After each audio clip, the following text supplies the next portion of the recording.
When we think of Caravaggio, we think of a man whose reputation was clouded throughout his lifetime by the turbulent and ultimately tragic circumstances of his discussed life.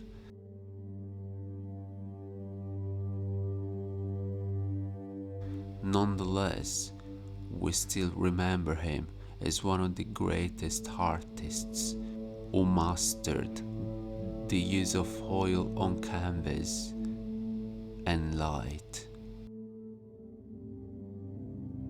David with the head of Goliath is an emblem and is one of the latest works made by Caravaggio. It probably dates back to 1610, and it refers to an episode of the Old Testament where David killed with a slingshot the giant Goliath. This painting soon after became part of the collection of the Italian cardinal, art collector and patron of the arts, Scipione Borghese, in 1613.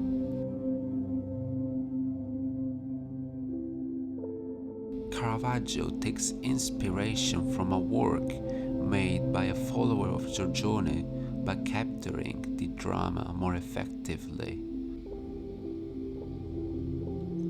However, the theme of decapitation seems to have obsessed Caravaggio, and it is therefore necessary to put this work into context.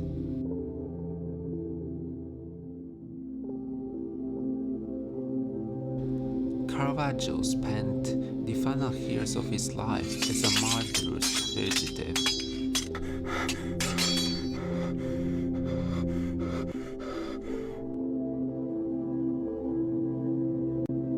He is a Ulysses. He has to travel to get to the destination and to arrive to a safe place.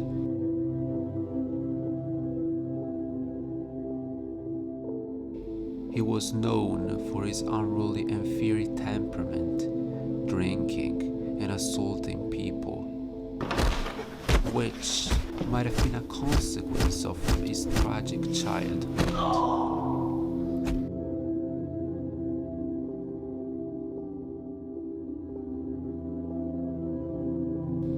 Indeed, at the age of 6, Caravaggio saw with his own eyes the death of his father due to a serious epidemic which struck his native town over those years. He had lost almost every male member of his family prematurely.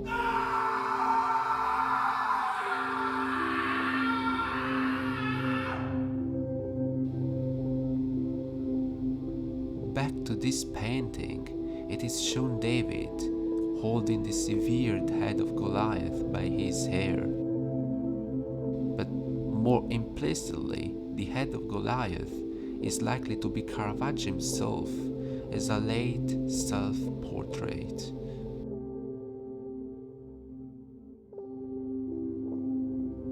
We might say that Caravaggio painted the work with an unconscious desire to be punished for the crime he had committed and for his unconventional and unstable way of life.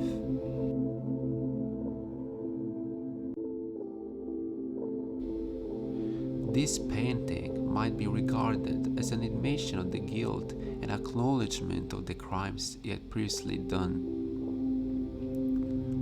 In addition, he probably wanted to express his gratitude to the cardinal, who had worked hard to secure a pardon for him.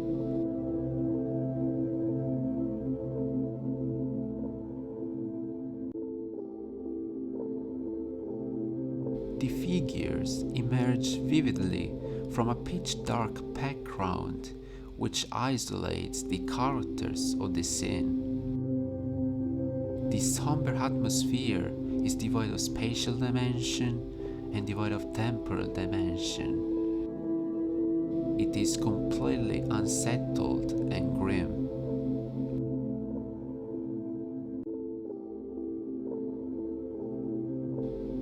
The painting shows an instantaneous moment of the scene, such as a photo shoot. This technique will be adopted later on by the Impressionist artists. Indeed, Caravaggio is a precursor of cutting the figures and not showing them all like a photographic cut.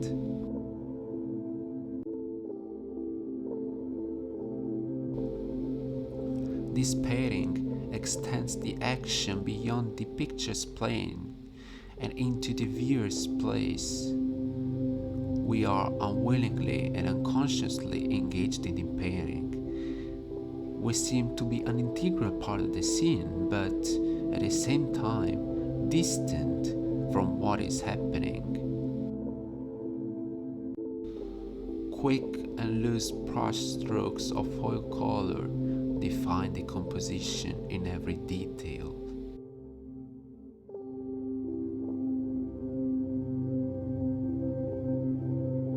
The sketchy brushwork, mostly of the garments, even shown for the figure of David, makes us understand that it was painted in the final stage of Caravaggio's career.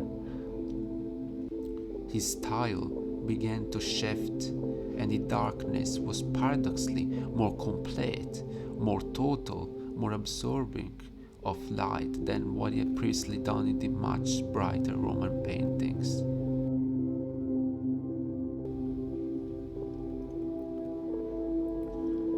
His final paintings show how the contrast between light and dark is brought to the extreme, engulfing the greater part of his figures in darkness.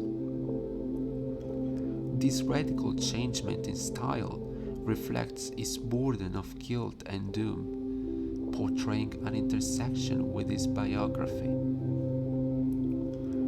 The peculiarity of Caravaggio was his ability to paint directly in color by copying from life. Most artists used to execute rough preliminary drawings on the canvas, but Caravaggio did not. It is even worth talking about the use of light, which is vital, since it directly projects the subjects as if it were a theatrical scene.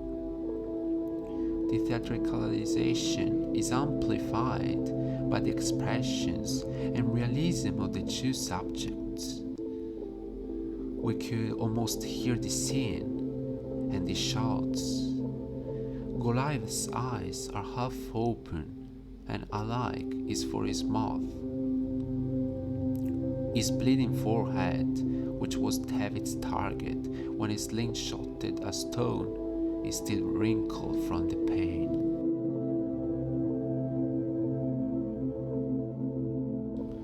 The soft and clear light brightens the two, capturing the drama more effectively. We see the use of plasticism, and more precisely, how the characters have been given the volume with the light.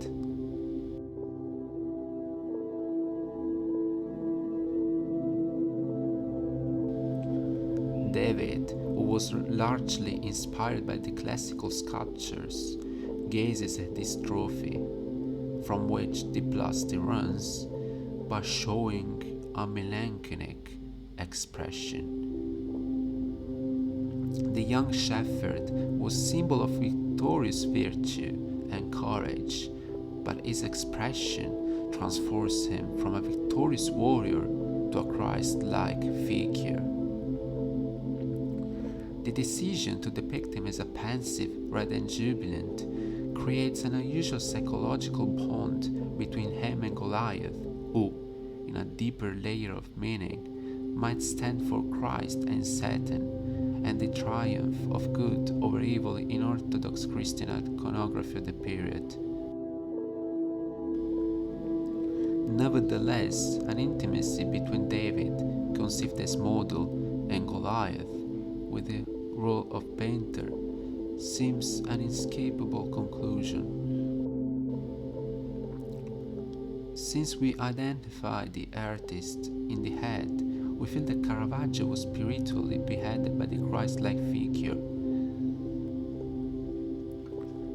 fulcrum of the painting is indeed the severed head, and in addition to this, we might argue that the main subject of this painting is not David's victory, but Goliath's death.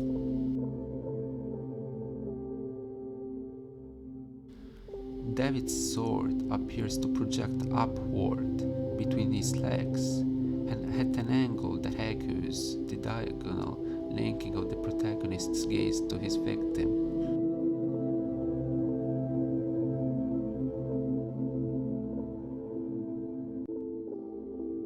The composition leads our eye to the decapitated head of Goliath, both through David's gaze and the painting's leading lines.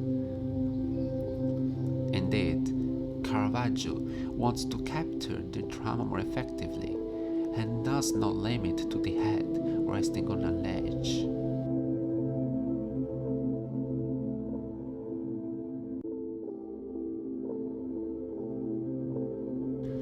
If you look more in detail, David keeps a sword where it is possible to see an abbreviated inscription HASOS. This abbreviation reminds of the Augustan Latin motto Humilitas occidit superbiam. Humility kills pride.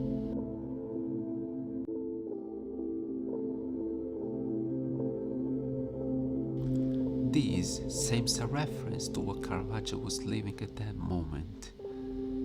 However, we may take this painting as a bitter reflection of what he was forced to go through and the fatal punishment he was charged with.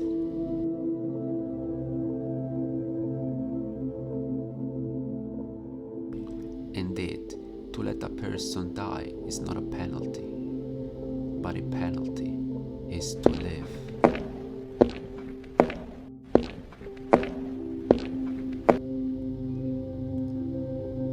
Not only do we see his relentless and palpable will to escape from his past in this work, but even in many others.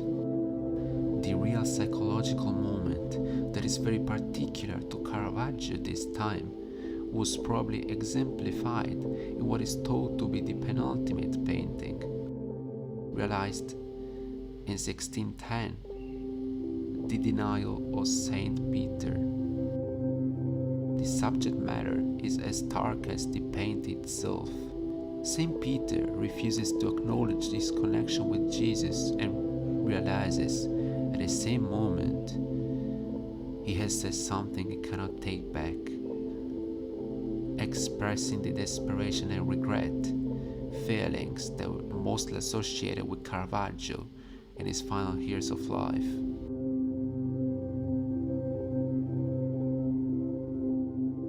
This work was coupled with what is likely to be his last painting, the Martyrdom of Saint Ursula, in the same year in 1610, which conveys an evident remorse, shown through the man's look of stunned regret once he realizes the seriousness of shooting his beloved, Saint Ursula, through the heart. If you look at some of his first works, it appears to us as if he were another painter. Caravaggio's first known paintings, dating from his arrival in Rome in 1592, show small genre scenes, self-portraits, including a neutral background and colorful scenes, just to earn money on the open market. Nonetheless, his final days of life are fully expressed by his drastic evolution in style, from an harmonious way of depicting life to a pessimistic and negative view of what was around. As he once said, "I have never appreciated the death suitors or the fanatics of life." Wrongly, people talk about art and literature as pale writings of life. What if it was the opposite? What if life was just a body dimension of heart?